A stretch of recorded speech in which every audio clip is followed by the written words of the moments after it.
नमः शिवाय। दारिद्र्य दहन शिव स्तोत्र का हिंदी अर्थ।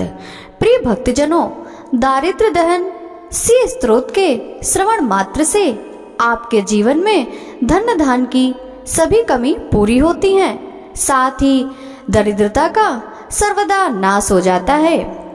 विश्वेश्वराय नरकाणं तारणाय कर्णामृताय शशिशेखर धारणाय कपूरे कांति धवलाय जटाधराय दारिद्र्य दुख दहनाय नमः शिवाय। प्रिय भक्तों, जो विश्व के स्वामी हैं, जो नरक रूपी संसार सागर से उद्धार करने वाले हैं, जो कानों से श्रवण करने से अमृत के समान नाम वाले हैं, जो अपने भाल पर चंद्रमा को आभूषण रूप में धारण करने वाले हैं, जो कपूर की कांति के समान धवल वर्ण वाले जटाधारी हैं, दारिद्र्य रूपी दुख का नाश करने वाले शिव को मेरा नमन है, जो माता गौरी के अत्यंत प्रिय हैं, जो चंद्रमा की कला को धारण करने वाले हैं, जो काल के भी यम रूप हैं, जो नागराज को कंकण रूप में धारण करने वाले हैं, जो अपने मस्तक पर गंगा को धारण करने वाले हैं, जो गजराज का विमर्दन करने वाले हैं, दारिद्र्य रूपी दुख का नाश करने वाले शिव को मेरा नमन है, जो भक्ति प्रिय संसार रूपी रोग एवं भय का नाश करने वाले हैं, जो संहार के समय उग्र रूप धारी हैं और जो दुर्गम भव सागर से पार कराने वाले हैं, जो ज्योतिर स्वरूप अपने गुण और नाम के अनुसार सुंदर नृत्य करने वाले हैं, दारिद्र्य रूपी दुख का नाश करने वाले शिव को मेरा नमन है, जो बाघ के चर्म को धारण करने वाले हैं, जो चिता भस्म को लगाने वाले हैं, जो भाल में तीसरा नेत्र धारण करने वाले हैं, जो मणियों के कुंडल से सुशोभित हैं, जो अपने चरणों में नुपुर धारण करने वाला जटाधारी हैं, दारिद्र्य रूपी दुख का नाश करने वाले शिव को मेरा प्रणाम है, जो 5 मुख वाले नागराज रूपी आभूषण से सुसज्जित हैं, जो सुवर्ण के समान किरण वाले हैं, जो काशी को वर प्रदान करने वाले हैं, जो सृष्टि के संहार के लिए तमोगुणाविष्ट होने वाले हैं, दारिद्र्य रूपी दुख का नाश करने वाले शिव को मेरा नमन है, जो सूर्य को अत्यंत प्रिय हैं, जो भवसागर से उद्धार करने वाले हैं, जो काल के लिए भी महाकाल स्वरूप और जिनकी कमलासन पूजा करते हैं, जो 3 नेत्रों को धारण करने वाले हैं, जो शुभ लक्षणों से युक्त है, दारिद्र्य रूपी दुख का नाश करने वाले शिव को मेरा नमन है, जो राम को अत्यंत प्रिय रघुनाथ जी को वर देने वाले हैं, जो सर्पों के अति प्रिय हैं, जो भवसागर रूपी नरक से तारने वाले हैं, जो पुण्य वालों में अत्यंत पुण्य हैं, जिनकी समस्त देवता पूजा करते हैं, दारिद्र्य रूपी दुख का नाश करने वाले शिव को मेरा नमन है, जो मुक्त जनों के स्वामी स्वरूप हैं, जो चारों पुरुषार्थों का फल देने वाले हैं, जिन्हें गीत प्रिय हैं और नंदी जिनका वाहन है, गज चर्म को वस्त्र रूप में धारण करने वाले हैं, महेश्वर हैं, दारिद्र्य रूपी दुख का नाश करने वाले शिव को मेरा नमन है। प्रेम से बोलिए भगवान शिव शंकर की जय हो। सभी भक्तों को सादर प्रणाम। आप सभी भक्तों का दिन शुभ एवं मंगलमय हो। प्रिय भक्तजनों, पौष मास के दिन सोमवार में आप श्रवण कर रहे हैं श्री भोलेनाथ जी की पौराणिक कथा एवं आरती। एक बार की बात है, एक शहर में साहूकार रहता था। उनके घर में पैसों की कोई कमी नहीं थी, लेकिन उनकी कोई संतान नहीं थी, जिससे वे बहुत दुखी रहते थे। पुत्र प्राप्ति के लिए वे प्रत्येक सोमवार का व्रत रखते थे और शिव मंदिर में जाकर पूरी श्रद्धा से भगवान शिव और पार्वती जी की पूजा करते थे। उनकी भक्ति देखकर एक दिन माता पार्वती प्रसन्न हुई और उन्होंने भगवान शिव से उस साहूकार की इच्छा पूरी करने का अनुरोध किया। पार्वती की इच्छा सुनकर भगवान शिव ने कहा कि हे पार्वती, इस दुनिया में हर प्राणी को उसके कर्मों का फल मिलता है और उसके भाग्य में जो कुछ भी है उसे भुगतना पड़ता है। लेकिन पार्वती जी ने साहूकार की भक्ति का सम्मान करने के लिए उसकी इच्छाओं को पूरा करने की इच्छा व्यक्त की। माता पार्वती के अनुरोध पर शिव ने साहूकार को पुत्र प्राप्त करने का वरदान दिया, लेकिन साथ ही यह भी कहा उसके बच्चे की उम्र केवल 16 वर्ष की होगी। साहूकार माता पार्वती और भगवान शिव की बातचीत सुन रहा था। वह इससे न तो खुश था और न ही दुखी। वह पहले की तरह शिव पूजा करता रहा। कुछ समय बाद साहूकार के एक पुत्र का जन्म हुआ। जब बालक 15 वर्ष का हुआ तो उसे पढ़ने के लिए काशी भेज दिया। साहूकार ने बेटे के मामा को बुलवाकर ढेर सारा पैसा दिया और कहा कि वह इस बच्चे को शिक्षा प्राप्त करने के लिए काशी ले जाए और रास्ते में यज्ञ करे। जहाँ कहीं भी यज्ञ किया जाता है वहाँ ब्राह्मणों को भोजन करवाकर दक्षिणा दी जाती है। इसी प्रकार दोनों मामा भांजे यज्ञ करके और ब्राह्मणों को दान दक्षिणा देकर काशी की ओर चले गए। रात के समय एक नगर था जहाँ नगर के राजा की पुत्री का विवाह हो रहा था, लेकिन जिस राजकुमार से वह शादी करने वाली थी वह अंधा था। राजकुमार ने इस तथ्य को छिपाने की एक योजना के बारे में सोचा कि बेटे की एक आंख नहीं है।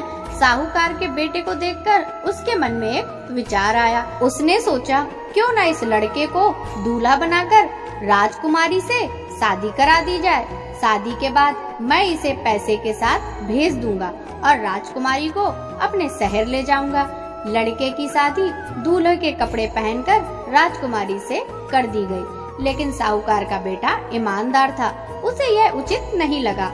मौका पाकर उसने राजकुमारी की चुन्नी के किनारे पर लिखा कि तुम्हारी शादी तो मुझसे हो गई, लेकिन जिस राजकुमार के साथ तुम्हें भेजा जाएगा वह एक आंख का काना है।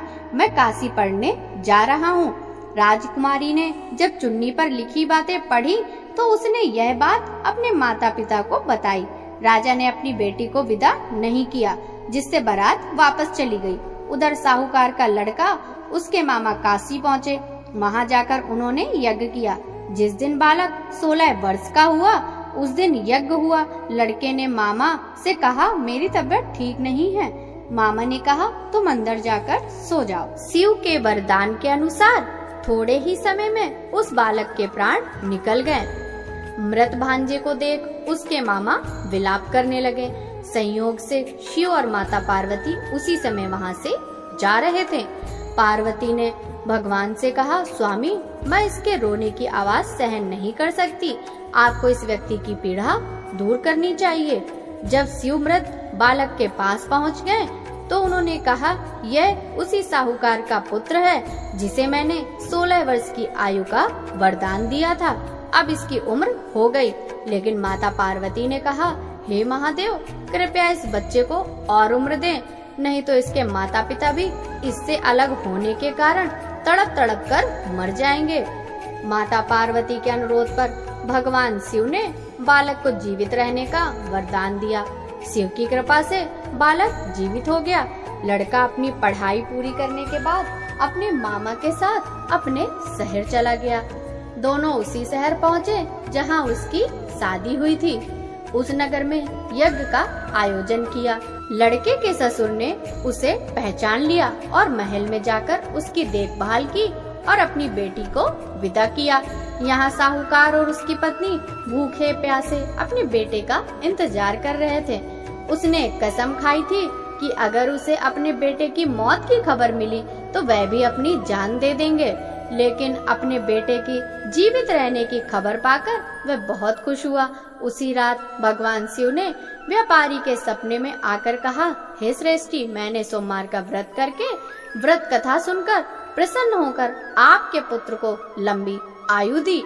इसी प्रकार जो भी सोमवार का व्रत रखता है या कथा को सुनता और पढ़ता है उसके सभी दुख दूर हो जाते हैं और उसकी सभी मनोकामनाएं पूर्ण होती हैं। बोलिए श्री शंकर भगवान की जय, माता पार्वती की जय। ओम जय शिवे ओंकारा, स्वामी जय शिवे ओंकारा, ब्रह्मा विष्णु सदा शिव अर्धांगी तारा। ओम जय शिवे ओंकारा, एकानन चतुरानन पंचानन राजे, स्वामी पंचानन राजे, हंसासन गरुड़ासन वृषवाहन साजे। ओम जय शिवे ओंकारा। दो भुज चार चतुर भुज 10 भुज अति सोहे स्वामी 10 भुज अति सोहे तीनों रूप निरखता त्रिभुवन जन मोहे ओम जय शिव ओंकारा स्वामी जय हरे ओंकारा अच्छे माला बन माला रुंड माला धारी चंदन मृग मद सोहे बोले शुभकारी ओम जय शिव ओंकारा श्वेतांबर पीतांबर बागांबर अंगे स्वामी बागांबर अंगे सनकादिक ब्रह्मादिक प्रेतादिक संगे ओम जय शिव ओंकारा कर के मध्य कमंडलु चक्र त्रिशूल धरता स्वामी चक्र त्रिशूल धरता जग करता सन हरता जग पालन करता ओम जय शिव ओंकारा ब्रह्मा विष्णु सदा शिव जानते अविवेका स्वामी जानते अविवेका प्रणवाक्षर के मध्य तीनों ही एका ओम जय शिव ओंकारा त्रिगुण स्वामी जी की आरती जो कोई जन गावे स्वामी जो कोई जन गावे कहत शिवानंद स्वामी मन वांछित फल पावे ओम जय शिव ओंकारा स्वामी जय शिव ओंकारा। बोलिए शिव शंकर भगवान की जय।